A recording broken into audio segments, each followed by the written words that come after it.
Friends, હવે આપણે 7મા ધોરણમાં 10મું ચેપ્ટર સ્ટાર્ટ કરીશું, જેનું નામ છે વિદ્યુત પ્રવાહ અને તેની અસરો.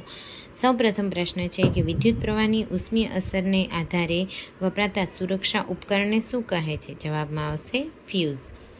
વિદ્યુત વાપરતું સાધન કયું છે? વિદ્યુત વાપરતું સાધનમાં આવશે વિદ્યુત બલ્બ. નેક્સ્ટ, વિદ્યુત ઇસ્ત્રીમાં વિદ્યુત પ્રવાહ પસાર કરતા તારનું ગૂંચળું ગરમ લાળચોળ થાય છે, તેને શું કહે છે? જવાબમાં આવશે એલિમેન્ટ. ઇલેક્ટ્રિક હીટરમાં તારનું ગૂંચળું સામાન્ય રીતે શાનું બનેલું હોય છે? જવાબમાં આવશે નિક્રોમ. વિદ્યુત બલ્બમાં પાતળા ગૂંચળામય તાર કે જે ઊંચા તાપમાને ગરમ થઈ પ્રકાશનું ઉત્સર્જન કરે છે, તેને શું કહે છે? જવાબમાં આવશે ફિલામેન્ટ. વિદ્યુત બલ્બમાં પ્રકાશ થતો ફિલામેન્ટ શાનો બનેલો હોય છે? જવાબમાં આવશે ટંગસ્ટન. વિદ્યુત ઘંટડી વિદ્યુત પ્રવાહની કઈ અસર દર્શાવે છે? જ્યારે વિદ્યુત ઘંટડી આવે ત્યારે આવે ચુંબકીય અસર. નીચેના પૈકી કયું ઉપકરણ વિદ્યુત પ્રવાહની ઉષ્મીય અસર પર કાર્ય કરતું નથી? જવાબમાં આવશે વિદ્યુત ઘંટડી.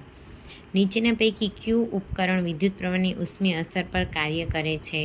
તો ઘંટડી નહીં, ચુંબક નહીં, વિદ્યુત વોટર હીટર આવશે. નીચેના પૈકી કયું ઉપકરણ વિદ્યુત પ્રવાહની ચુંબકીય અસર પર કાર્ય કરે છે? જવાબમાં આવશે વિદ્યુત ઘંટડી. ફ્યુઝ વિદ્યુત પ્રવાહની કઈ અસર પર કાર્ય કરે છે? ફ્યુઝ વિદ્યુત પ્રવાહની ઉષ્મીય અસર પર કાર્ય કરે છે. કયા ઉપકરણમાં ઉત્પન્ન થતી ઉષ્મા અનિચ્છનીય છે? જવાબમાં આવશે વિદ્યુત બલ્બ. નીચેના પૈકી કયા ઉપકરણમાં વિદ્યુત કોષ વપરાતો નથી? વિદ્યુત કોષ વપરાતો નથી, તો જવાબમાં આવશે ફ્યુઝ. હવે વિદ્યુત કળ માટેની સંજ્ઞા કઈ છે? તો જવાબમાં આવશે સી. આ વિદ્યુત કળ એટલે કે સ્વિચની નિશાની છે. 15મું, વિદ્યુત બલ્બની શોધ કરવાનો શ્રેય કયા વૈજ્ઞાનિકને ફાળે જાય છે? જવાબમાં આવશે થોમસ આલ્વા એડિસન. 16મું, વિદ્યુત પ્રવાહની ચુંબકીય અસરનો અભ્યાસ સૌપ્રથમ કયા વૈજ્ઞાનિકે કર્યો હતો? જવાબમાં આવશે ઓસ્ટેરડે. 17મું, વિદ્યુત કોષ દર્શાવવાની સંજ્ઞામાં ટૂંકી અને જાડી રેખા શાનું નિર્દેશન કરે છે? એ જવાબમાં આવશે ઋણધ્રુવ. એકચ્યુઅલીમાં એ ધનધ્રુવ અને ઋણધ્રુવ બંનેનું નિર્દેશન કરે છે. હવેનો પ્રશ્ન 2023માં પૂછાયેલો છે કે વિદ્યુત પરિપથના કયા ઘટક માટે આ નિશાની સંજ્ઞાનો ઉપયોગ થાય છે? જવાબમાં આવશે વિદ્યુત કોષ. હવે 19મું, એમસીબીનું આખું નામ શું છે? આ પણ 2023માં પૂછાયેલો પ્રશ્ન છે. જવાબમાં આવશે એમસીબી એટલે કે મિનિએચર સર્કિટ બ્રેકર. બરાબર. આ સાથે આપણું પ્રકરણ અહીંયા પૂર્ણ થાય. આપણું નેક્સ્ટ પ્રકરણ છે પ્રકાશ. પ્રકાશમાં મુખ્યત્વે યાદ રાખવાની બાબત છે ચળકતી સપાટી અંદરની સાઈડ હોય તો એ અંતર્ગોળ અરીસો કહેવાય અને બહારની સાઈડ હોય તો બહારગોળ અરીસો કહેવાય. આ છે એ બહિર્ગોળ લેન્સ છે અને આ છે એ અંતર્ગોળ લેન્સ છે. પહેલો પ્રશ્ન, વસ્તુ સમતલ અરીસાથી 20 કિલોમીટર દૂર છે તો તેના પ્રતિબિંબ અને વસ્તુ વચ્ચેનું અંતર કેટલું થશે? તો પ્રતિબિંબ અને વસ્તુ વચ્ચેનું અંતર ડબલ થઈ જશે એટલે કે 40 સેન્ટીમીટર થશે. નીચેના પૈકી શાના વડે વાસ્તવિક પ્રતિબિંબ મેળવી શકાય છે? તો વાસ્તવિક પ્રતિબિંબ હંમેશા નીચેના પૈકી શાના વડે હંમેશા આભાસી પ્રતિબિંબ જ મળે? તો એમાં આવશે અંતર્ગોળ લેન્સ અને બહિર્ગોળ અરીસો. નીચેના પૈકી શાના વડે રચાતા પ્રતિબિંબને પડદા પર મેળવી શકાય છે? જવાબમાં આવશે અંતર્ગોળ અરીસો. 5મું, નીચેના પૈકી શાના વડે રચાતું આભાસી પ્રતિબિંબ હંમેશા વસ્તુના પરિમાણ જેટલું જ હોય છે? તો જવાબમાં આવશે સમતલ અરીસો. 6, અંગ્રેજી ભાષાના આપેલા કયા મૂળાક્ષરોમાં સમતલ અરીસાનું પ્રતિબિંબ મૂળ અક્ષરો જેવું જ મળશે? તો જવાબમાં આવશે એમ અને ટી. કેમ કે અહીંયા જુઓ અરીસો રાખતા એમ પણ એમ જ આવે અને ટી જ આવશે. બાકી જુઓ બી છે એ પણ બદલાઈ જશે, ડી છે એ પણ બદલાઈ જશે, બી આવું થઈ જશે અને ડી આવો થઈ જશે પ્રતિબિંબમાં. બરાબર. 7મું, સ્કૂટરની હેડલાઇટના પરાવર્તક શાના બનેલા હોય છે? જવાબમાં આવશે અંતર્ગોળ અરીસો.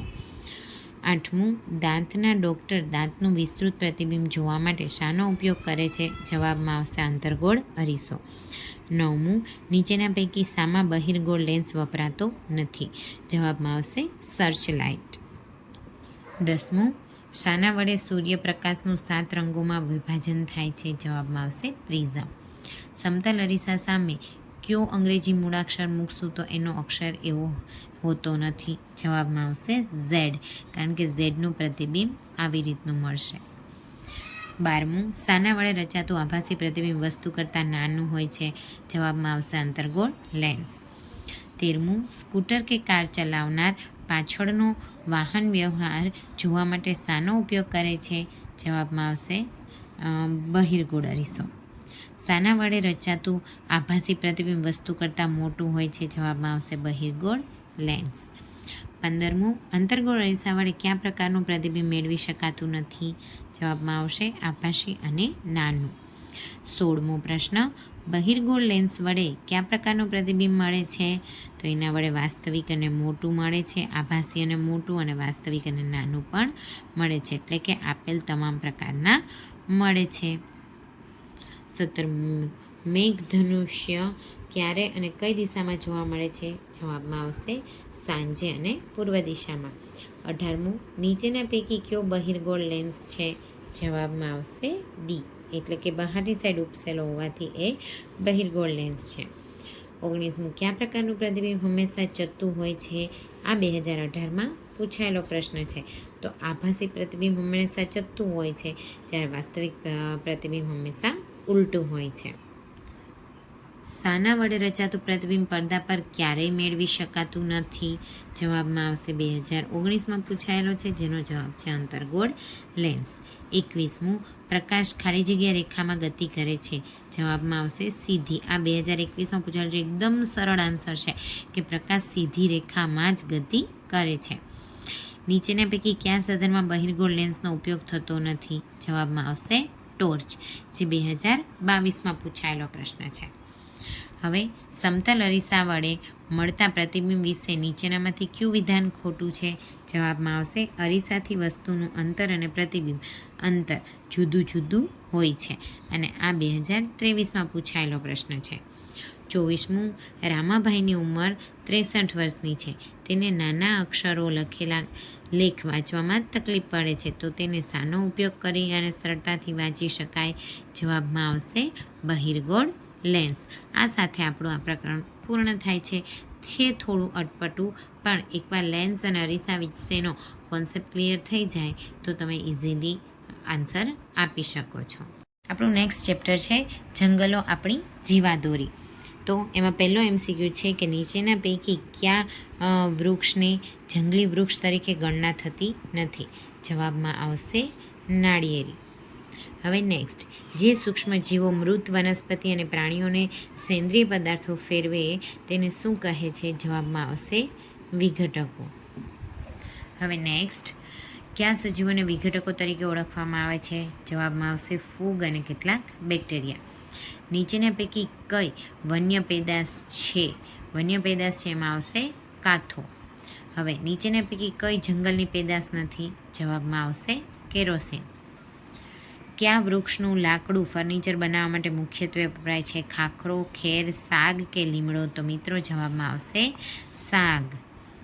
હવે 7મું, જંગલમાં મુગટથી રચાતી જુદી જુદી આડી હરોળ જોવા મળે છે, તેને શું કહેવામાં આવે છે?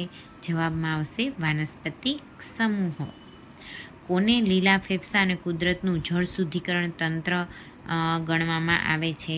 જવાબમાં આવશે જંગલો. સાપનો પ્રિય ખોરાક શું છે? સાપનો પ્રિય ખોરાક છે દેડકો.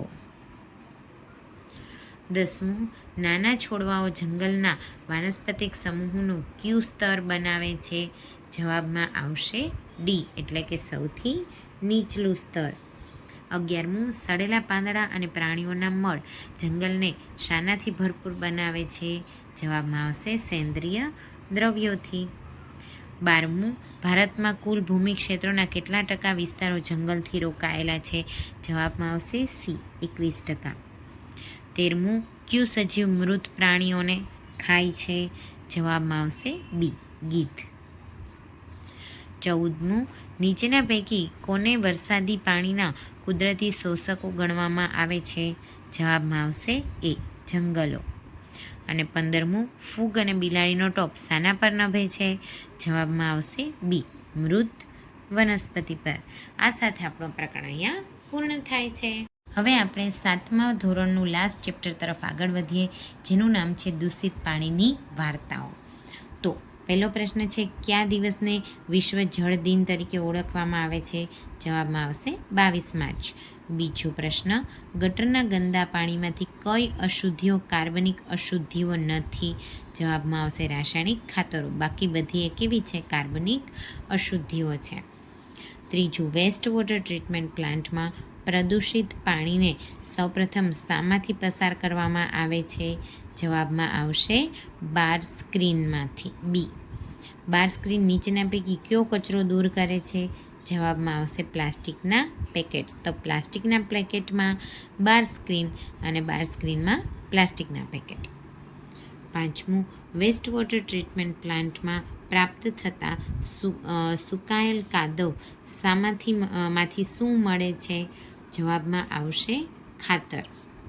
નીચેના પૈકી કયો રોગ પાણીજન્ય રોગ છે, એટલે કે પાણીથી થતો રોગ છે? જવાબમાં આવશે કોલેરા. નીચેના પૈકી કયો બેક્ટેરિયાથી થતો રોગ છે? મરડો, કમળો, પોલિયા કે ટાઇફોઇડ?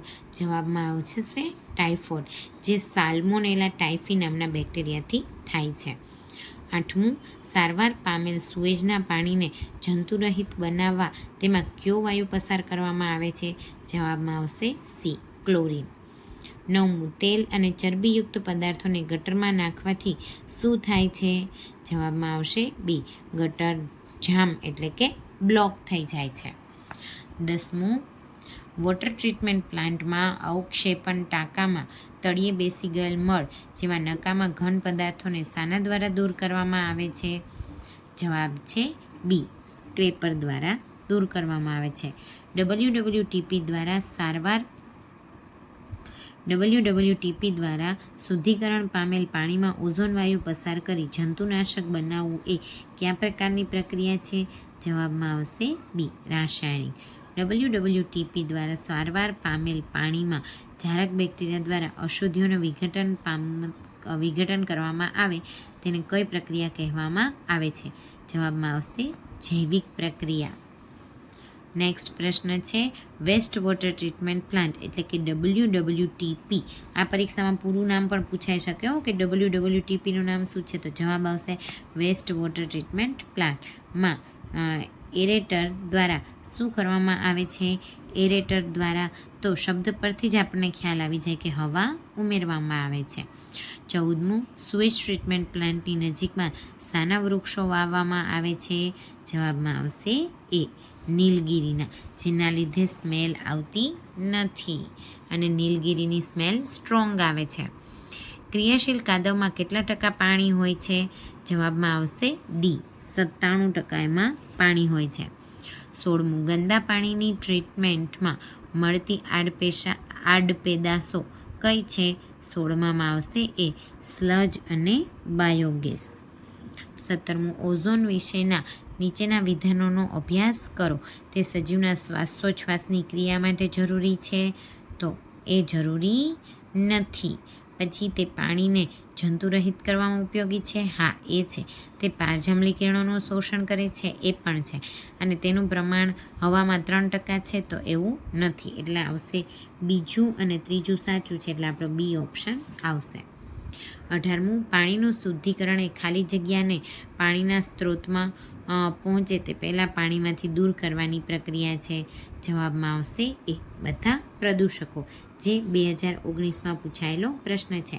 આ સાથે આપણું ચેપ્ટર અહીંયા પૂર્ણ થાય છે અને 7માનું વિજ્ઞાન પણ સંપૂર્ણપણે પૂર્ણ થાય છે. હું એવી આશા રાખું છું કે મારા વિડીયો તમને પરીક્ષા કોમ્પિટિટિવ એક્ઝામમાં ખૂબ જ ઉપયોગી થશે અને તમે સારા એવા સ્કોરથી પાસ થઈ જશો. Thank you friends.